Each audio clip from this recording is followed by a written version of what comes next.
तो अभी तक हम पैसिव वॉइस में 3 तरह की एक्सरसाइज देख चुके हैं। आज हम जो नेक्स्ट टाइप है क्वेश्चन की एक्सरसाइज में वो देखेंगे। तो नेक्स्ट हमारी जो टाइप है वो है डायलॉग कंप्लीशन, यानी कि एक संवाद पूर्ति। बातचीत का एक पैराग्राफ दिया होगा, डायलॉग दिया गया होगा जिसमें आपको पैसिव वॉइस से कंप्लीट करना है। तो सबसे पहले हम एक्सरसाइज देखते हैं। टाइप 4 डायलॉग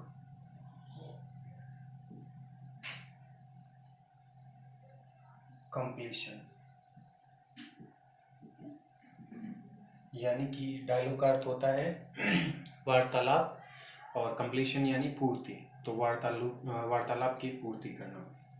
तो एक्सरसाइज हम लेंगे स्टूडेंट्स खालिस्तान, सॉरी स्टूडेंट और इसका डायलॉग। तो डायलॉग में क्या होता है कि पहले तो बोलने वाले का अगर नाम है तो नाम दिया गया होता है, या जो भी उसकी पोजीशन है वो दी गई होती है। तो यहाँ पे स्टूडेंट्स यानी विद्यार्थी एक से ज़्यादा हैं। ये जो कहेंगे वो यहाँ इन सेमीकोलन के बाद में लिखा होता है। तो is English grammar, is English grammar, grammar में भी G capital, grammar study STUDY study और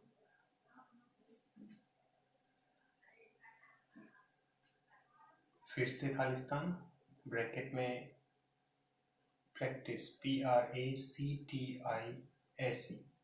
प्रैक्टिस। तो ये हमारा डायलॉग का पहला पार्ट है। अब जो क्वेश्चन पूछा जाता है तो उसके नीचे फिर उसका answer.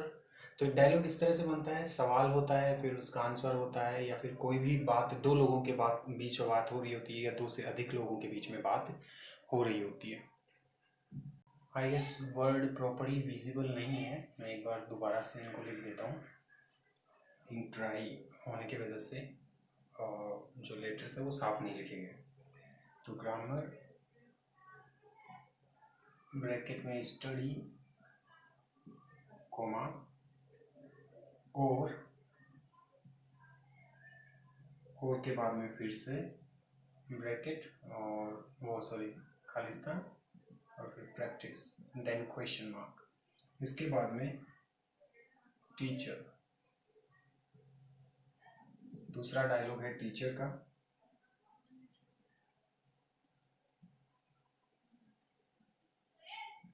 क्रेमिंग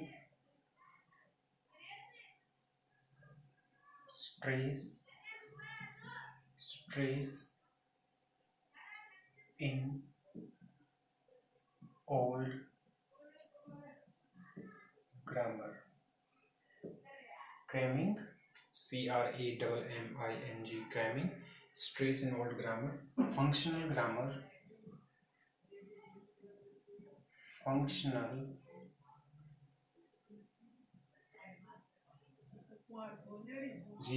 GRAMMAR, functional grammar. Highlight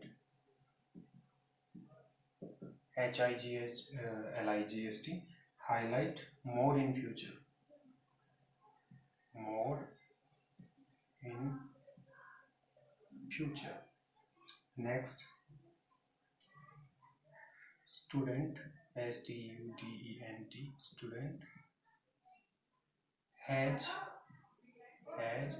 linguistic LINGUISTIC, linguistic यानी भाषा से संबंधित, रिसर्च यानी अनुसंधान, bracket make in this matter. फिर दोबारा टीचर है TEACHER, teacher various various linguistic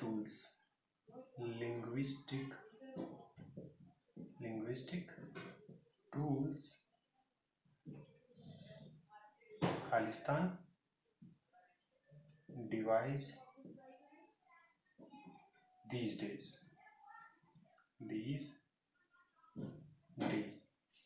तो स्टूडेंट्स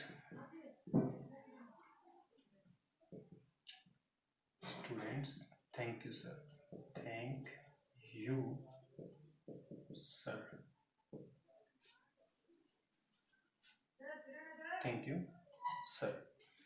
तो students, is English grammar study और प्रैक्टिस?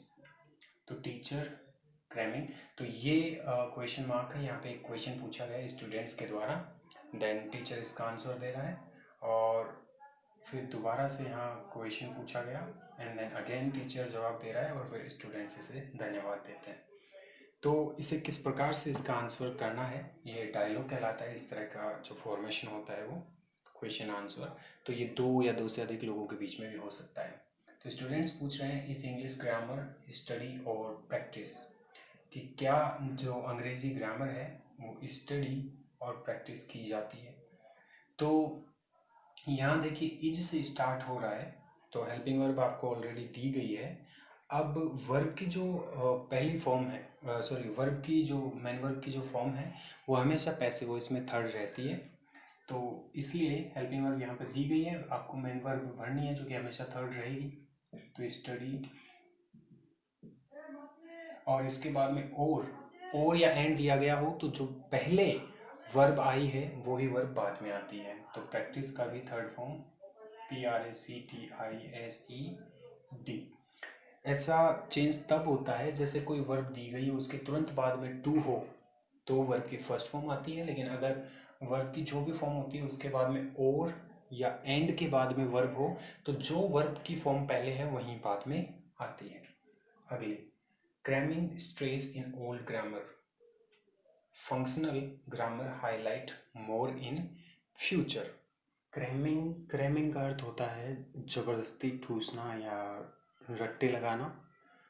स्ट्रेस यानी दबाव देना, इन ओल्ड ग्रामर यानी पुरानी ग्रामर में। तो कहने का मतलब इस लाइन का अर्थ हुआ कि पुरानी जो ग्रामर प्रचलन में थी उसमें रट्टेबाजी के ऊपर या ज़बरदस्ती याद करने के ऊपर दबाव दिया जाता था। Functional grammar highlighted more in future, तो जो कार्यकारी ग्रामर है, जो क्रियाशील ग्रामर है, हाईलाइट उसके ऊपर जोर दिया जाएगा या उसके ऊपर ध्यान दिया जाएगा मोर इन फ्यूचर, भविष्य में और अधिक। तो यहाँ फ्यूचर है और यहाँ ओल्ड ग्रामर यानी पुरानी ग्रामर। तो कहने का मतलब ये वाक्य पास्ट में है और ये वाक्य फ्यूचर में जा रहा है। तो जो पास्ट वाला है उसमें हम वाज भरेंगे, was stress third form, stressed STRESSED, और वहीं फ्यूचर के लिए हम विल, अब जो फ्यूचर में विल सेल होती है हेल्पिंग वर्ब, लेकिन वो फ्यूचर कंटिन्यूअस की हेल्पिंग वर्ब विल बी सेल भी उसमें लगती है, इसलिए हम विल बी, और हाईलाइट की थर्ड फॉर्म होगी HIGHLIGSTED, हाईलाइटेड। तीसरा है has linguistic research make in this matter, तो क्या भाषाई अनुसंधान या भाषाई जो अनुसंधान जो है मेक किया गया है इन दिस मैटर, इस मामले में, ये क्वेश्चन है। और हैज यहाँ पे दे रखा है, तो हैज जब प्रेजेंट परफेक्ट टेंस में होता है तो प्रेजेंट परफेक्ट टेंस बदलता है प्रेजेंट परफेक्ट कंटिन्यूअस में, क्योंकि पैसिव वॉइस के अंदर प्रेजेंट परफेक्ट टेंस आता ही नहीं है। मतलब हैज अकेला पैसिव वॉइस में कभी आता ही नहीं है, हैज बीन आता है या फिर हैव बीन आता है। तो यहाँ पे हैज है तो निश्चित रूप से बीन, और मेक की थर्ड फॉर्म होगी made, has been made in this matter. फिर है teacher various linguistic tools device these days यानी इन दिनों। तो इन दिनों का मतलब है प्रेजेंट टेंस, तो दीज डेज किस टेंस में आता है? ये आता है प्रेजेंट कंटिन्यूअस में, जिसकी हेल्पिंग वर्ब होती है इज, आर, एम। तो ये बदलेगा is, are, am plus being. तो वेरियस लिंग्विस्टिक टूल्स बहुवचन है, इसलिए आर, बीइंग और डिवाइस्ड। तो इस प्रकार से हमें जो डायलॉग कंप्लीशन, डायलॉग की पूर्ति करने वाला जो एक्सरसाइज है, ये दी जा सकती है। हालांकि जैसा कि मैंने आपको पहले बताया है, अभी तक बहुत कम ऐसा हुआ है कि ऑप्शनल क्वेश्चन के अलावा और कोई क्वेश्चन पैसिव वॉइस में पूछा गया हो, लेकिन ये टाइप है जो कि दी गई है, संभावित है। नेक्स्ट जो हमारे सेंटेंस की टाइप है, एक्सरसाइज की टाइप है, वो है सेंटेंस रीऑर्डरिंग। तो अब हम देखेंगे सेंटेंस रीऑर्डरिंग। सेंटेंस रीऑर्डरिंग में जो वाक्य होता है, उसके प्रत्येक वर्ड का क्रम आगे पीछे दिया गया होता है, जिसे हमें सही क्रम से अरेंज करना होता है। तो इस एक्सरसाइज के हम एग्जांपल देखेंगे। तो टाइप 5 सेंटेंस रीऑर्डरिंग। पहला जो हमारा सेंटेंस है वो है before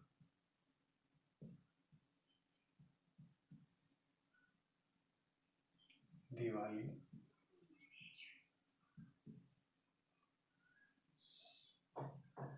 cleaned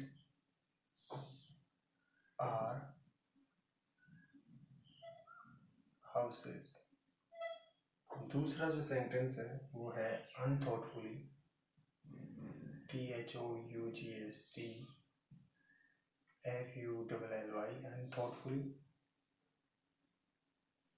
damaged, DAMAGED,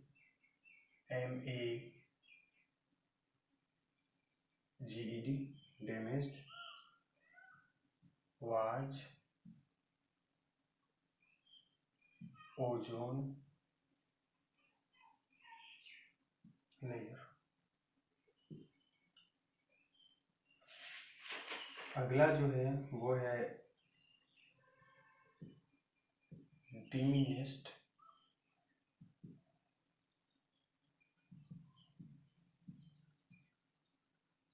will be,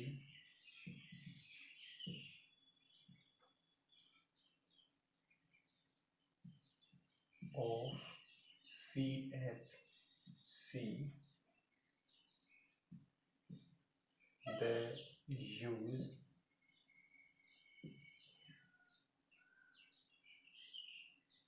by, pollution,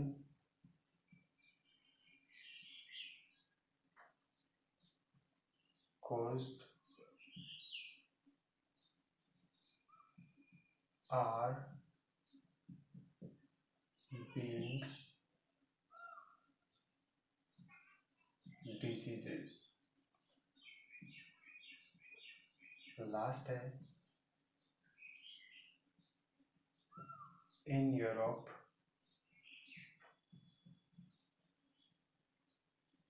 to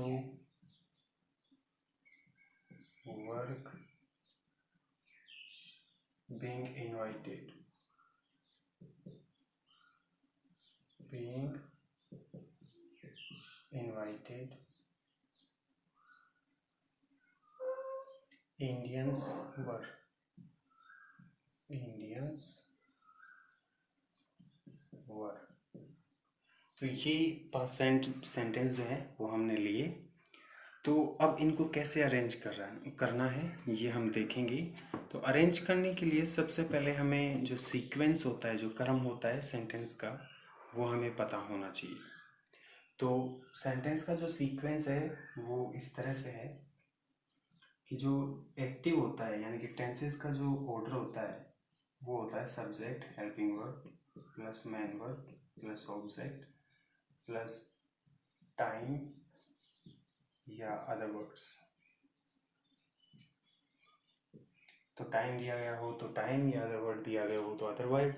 तो ये हम लिखते हैं। पैसिव वॉइस में क्या होता है, जो ऑब्जेक्ट होता है वो पहले आ जाता है, सब्जेक्ट बाद में चला जाता है और सब्जेक्ट से पहले बाय लगता है।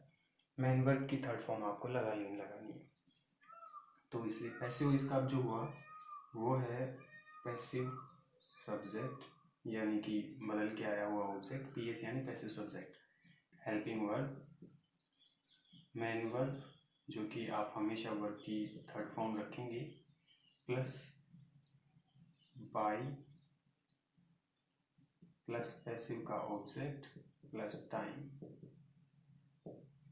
तो यहाँ देखिए बिफोर दिवाली टाइम है, क्लीन्ड वर्ब है, आर हेल्पिंग वर्ब है, ऑब्जेक्ट जो है वो हाउसेज है। सब्जेक्ट यहाँ पे दिया नहीं गया है, ये ऑलरेडी बना हुआ है, पैसिव वॉइस का ही ये सेंटेंस है, बस खाली इसका क्रम उठ चुका है, हमें इसका क्रम ऑर्डर करना है। बाकी तो अब हम देखते हैं कि किस प्रकार से हम इसकी रीऑर्डरिंग करेंगे। तो सबसे पहले हमें चाहिए क्या, पैसिव का सब्जेक्ट जो कि ऑब्जेक्ट आने वाला है। तो ये तो टाइम है, ये वर्ब है, ये हेल्पिंग वर्ब है। ऑब्जेक्ट अगर कुछ हो सकता था तो हाउसेज, सब्जेक्ट अगर कुछ हो सकता है तो हाउसेज। तो हाउसेज ऑब्जेक्ट लग रहा है जो कि पैसिव वॉइस में हमेशा सब्जेक्ट होता है। तो हम सबसे पहले लिखेंगे हाउसेज, फिर इसके बाद में हेल्पिंग वर्ब। तो बिफोर क्लीन्ड आर, इसमें देखिए आप हेल्पिंग वर्ब क्या है, सिर्फ एक ही है, हार। तो हाउसेज आर। इसके बाद में वर्ब की थर्ड फॉर्म जो कि है क्लीन्ड, CLEANED, क्लीन्ड। बाई, तो बाई यहाँ पे दिया नहीं गया है क्योंकि सब्जेक्ट कोई अननेसेसरी था, जैसे people clean houses before Deepawali, ये इसका subject, people clean houses before Diwali, ये एक्चुअल वाक्य था ये, यानी कि पीपल अननेसेसरी सब्जेक्ट था, तो इसलिए यहाँ पे बाई है नहीं क्योंकि अननेसेसरी सब्जेक्ट है। अब हमें पैसिव वॉइस का ऑब्जेक्ट चाहिए, तो ये तब आता जब बाई होता, और बाई तब आता है जब पैसिव का ऑब्जेक्ट होता। तो ये यहाँ दिया नहीं गया है। अब है टाइम, टाइम यहाँ पे दे रखा है बिफोर दिवाली, बिफोर दिवाली। तो इस तरह से हमें जो है ये सेंटेंस करना है। आगे है अनथॉटफुली डैमेज्ड, डैमेज्ड वर्ब है, वाज हेल्पिंग वर्ब है। अब अनथॉटफुली बिना सोचे विचारे, ये वर्ब को क्वालिफाई करने वाला वर्ड है, यानी ऐसे शब्द जो वर्ब के बारे में कुछ बताते हैं, एडवर्ब जो वर्ब के बारे में हमें कुछ बताते हैं, जैसे कि रन यानी दौड़ना, लेकिन रन स्लोली, धीरे दौड़ना, तो स्लोली रन के बारे में बताता है। रन फास्ट, तो फास्ट रन के बारे में बताता है। तो ही स्पीक्स लाउडली, स्पीक्स यानी बोलना, लेकिन लाउडली यानी जोर से। तो ये शब्द, इस प्रकार के जो शब्द होते हैं जो वर्ब के बारे में बताते हैं, वो एडवर्ब कहलाते हैं और वो वर्ब के बाद में आते हैं। तो ये एडवर्ब है। और बचा ओजोन लेयर, जो कि आप कह सकते हैं कि ऑब्जेक्ट है। तो सबसे पहले हम लाएंगे ऑब्जेक्ट जो कि ओजोन लेयर है, लेकिन ये यहाँ पे सब्जेक्ट बनेगा, तो हम लिखेंगे ozone layer. Ozone layer, helping verb है वाज, यहाँ पे दे रखी है। वर्ब की थर्ड फॉर्म जो कि है डैमेज्ड, डैमेज्ड के बाद में बाय प्लस पैसिव का ऑब्जेक्ट। तो यहाँ पे और कोई सब्जेक्ट ऑब्जेक्ट दे नहीं रखा है, बाई नहीं दे रखा है। अगर बाई होता तो ये ऑलरेडी इसमें दिया गया होता है। तो यहाँ पे लिखेंगे हम बाई नहीं है और ऑब्जेक्ट भी नहीं है, सीधा टाइम है। तो टाइम भी नहीं दे रखा है, तो अब आएगा अदर वर्ड जो कि दे रखा है अनथॉटफुली, डैमेज्ड की वजह, जैसा कि मैंने कहा एडवर्ब हमेशा वर्ब के बाद में आता है, तो अनथॉटफुली, अनथॉटफुली। इस प्रकार से हमें ये सेंटेंस करना है। नेक्स्ट है diminished will be of CFC the use. तो सबसे पहले आपको क्या है कि जिन वर्ड्स को आप आसानी से पहचान पा रहे हैं उनको आपको नोट कर लेना है। बाकी के वर्ड्स बाद में आप धीरे धीरे मतलब निष्कर्ष पे जैसे आप पहुँचे उस हिसाब से आपको मार्किंग कर लेनी अगर आप नहीं पहचान पा रहे हैं। तो यहाँ पे आप देखिए will be helping verb of CSE और द यूज डिमिनिस्ड यानी त्यागना कम करना वर्ब है और the use of CFC।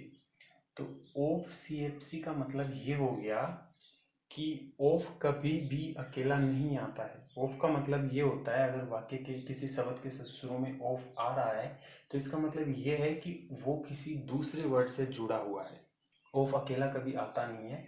Of CFC का कोई अर्थ नहीं निकलता। ऑफ का मतलब ये है कि ये वाला पार्ट किसी और से रिलेटेड है। अब ये किससे रिलेटेड हो सकता है आप समझ गए होंगे। यहाँ ये वर्ब है, ये हेल्पिंग वर्ब है, ये वाला बच्चा है। तो द यूज ऑफ CFC ये दोनों आपस में जुड़े हुए हैं। कहने का मतलब ये ऑब्जेक्ट था जो कि अब पैसिव वॉइस में बदलकर सब्जेक्ट होने वाला है। तो अब इसकी रिऑर्डरिंग करते हैं।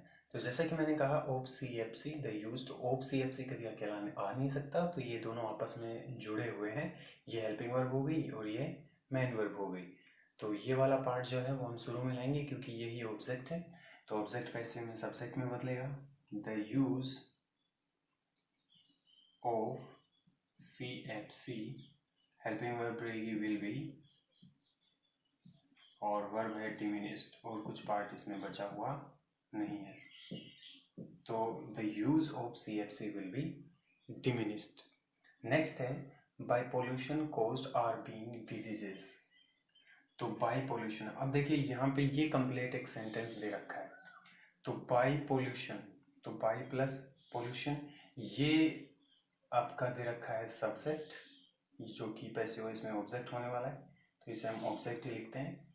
कॉज्ड वर्ब है, आर बीइंग हेल्पिंग वर्ब है, डिजीजेस ये आपका सब्जेक्ट है जो कि पैसिव का सब्जेक्ट। वैसे तो सब्जेक्ट एक्चुअल में ये था लेकिन बाई के बाद में ऑब्जेक्ट हो गया ये पैसिव वॉइस के हिसाब से। तो सबसे पहले हमें क्या चाहिए, पैसिव का सब्जेक्ट जो कि पैसिव का सब्जेक्ट रहेगा डिजीजेस, क्योंकि बाई प्लस तो ऑब्जेक्ट ये यहाँ चला जाएगा। तो डिजीजेस सबसे पहले लाएंगे। Diseases, diseases helping verb are being. इसके बाद में हमें वर्ब की थर्ड फॉर्म चाहिए जो कि है caused, CAUSED, caused. Diseases are caused और इसके बाद में बचा बाई पोल्यूशन। तो हम ऐसे कैसे लिख देंगे, बाई पोल्यूशन। अब लास्ट हमारा जो सेंटेंस बचा है वो है in Europe to work being invited.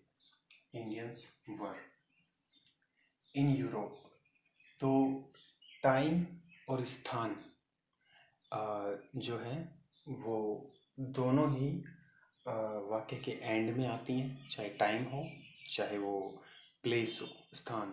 Adverb जो है, सॉरी, तो एडवर्ब्स जो हैं वो हमेशा एंड में आती हैं।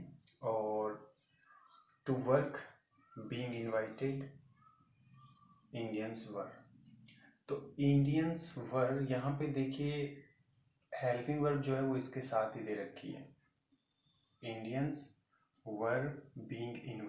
तो अब देखते हैं हमारा last sentence, in Europe. In Europe place है, तो चाहे वो टाइम हो चाहे वो प्लेस हो हमेशा वाक्य के एंड में आता है। आप चाहें तो उसे शुरू में भी रख सकते हैं, लेकिन जो सेंटेंस का क्रम होता है वो देखिए हमारे पास ये है कि टाइम, तो कई बार ऐसा भी होता है टाइम शुरू में आप रख सकते हैं, लेकिन हमें इसकी आवश्यकता इन वाक्यों में नहीं है क्योंकि यहाँ पे हम टाइम को या प्लेस को लास्ट में ही रखेंगे। तो इन यूरोप ये प्लेस है। टू वर्क, तो टू वर्क का अर्थ ये हो गया, मैंने आपसे कहा है कि हमेशा मेन वर्ब के बाद में टू प्लस वर्ब की फर्स्ट फॉर्म आती है। तो जो मेन वर्ब है इसके बाद में टू प्लस वर्ब की फर्स्ट फॉर्म आएगी। तो ये है इन्फिनेटिव कहते हैं इसको, टू प्लस वर्ब की फर्स्ट फॉर्म। बीइंग इनवाइटेड, तो बीइंग इनवाइटेड और इधर है इंडियंस वर। तो देखिए कि ना तो इंडियंस वर किसी प्रकार के वर्ड का टाइप है ना ही बीइंग इनवाइटेड। तो ये सबसे मतलब इन सभी वाक्यों में थोड़ा सबसे डिफिकल्ट टाइप का है। ऐसा इसलिए क्योंकि वर्ब बीइंग जो है वो हेल्पिंग वर्ब होती है। तो हेल्पिंग वर्ब भी इस वाक्य के अंदर अलग अलग दी गई है। तो जो वर्ब बीइंग है ये आपकी हेल्पिंग वर्ब है।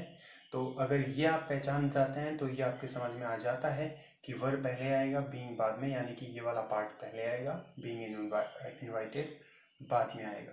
तो सबसे पहले चाहिए हमें पैसिव का सब्जेक्ट, इसके बाद में हेल्पिंग वर्ब। तो हेल्पिंग वर्ब आपकी है वर्ब बीइंग।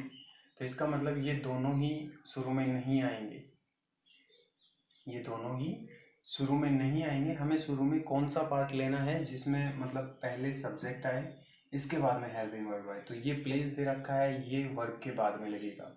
ये हेल्पिंग वर्ब सेकंड पार्ट है, वर्ब के बाद में बीइंग आएगा। तो सबसे पहले वर्ब यहाँ आ रहा है, हेल्पिंग वर्ब आपकी यहाँ आ रही है, और इससे पहले इंडियंस जो है ये आपका सब्जेक्ट यहाँ पे दे रखा है, जो कि इधर ऑब्जेक्ट में बदलेगा, पैसिव वॉइस के सब्जेक्ट में बदलेगा। तो सबसे पहले हम लाएंगे इंडियंस, और इसके बाद में दे रखी है अपनी वर्ब जो कि है वर्ब, और इसके बाद में दे रखा है बीइंग इनवाइटेड। इसी के साथ हम अलग अलग नहीं कर सकते, वाक्य के पार्ट में जैसा दिया गया है, अगर ये साथ दिया गया है तो हमें वैसा ही लिखना है, हम इनको बिल्कुल अलग नहीं कर सकते। जैसे इंडियंस वर्ब हम साथ लिख रहे हैं, बीइंग इनवाइटेड हम साथ लिख रहे हैं। अब ये बीइंग इनवाइटेड वर्ब की थर्ड फॉर्म हो गई। तो मैंने कहा आपसे ये हमेशा वर्ब के बाद में आता है, टू प्लस वर्ब की फर्स्ट फॉर्म। तो ये लिखेंगे बीइंग इनवाइटेड टू वर्क, और लास्ट में बचा इन यूरोप जो कि सबके एंड में आएगा। तो इस प्रकार से हमें ये जो सेंटेंसेस हैं वो करने हैं, और इससे रिलेटेड जो 5 टाइप हमने की हैं, इनसे रिलेटेड कोई भी डिफ़िकल्टी है तो आप मुझसे पूछ सकते हैं। इसके अलावा फिल इन द ब्लैंक्स नाम से एक और सेंटेंस टाइप आती है, जो कि 6 टाइप है टोटल आपके। तो कुछ एग्जांपल उसके भी देखते हैं। तो जो लास्ट एक्सरसाइज है इसकी वो है sentence completion, SEN type 6 sentence completion, COMPLETION।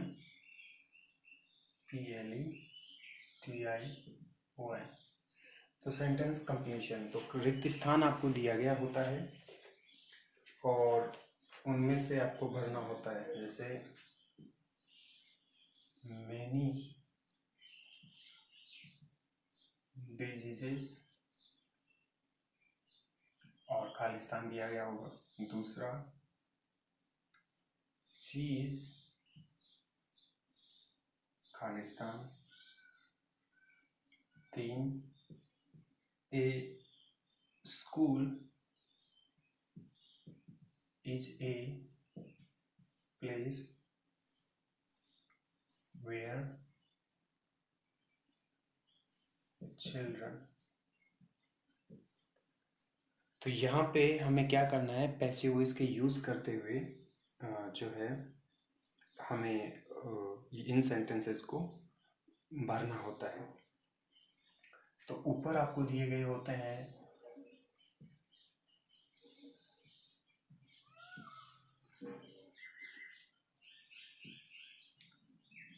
तो ये ऑप्शन जो ऊपर दिए गए होते हैं, इनकी सहायता से हमें पैसिव वॉइस जो है वो बनानी होती है।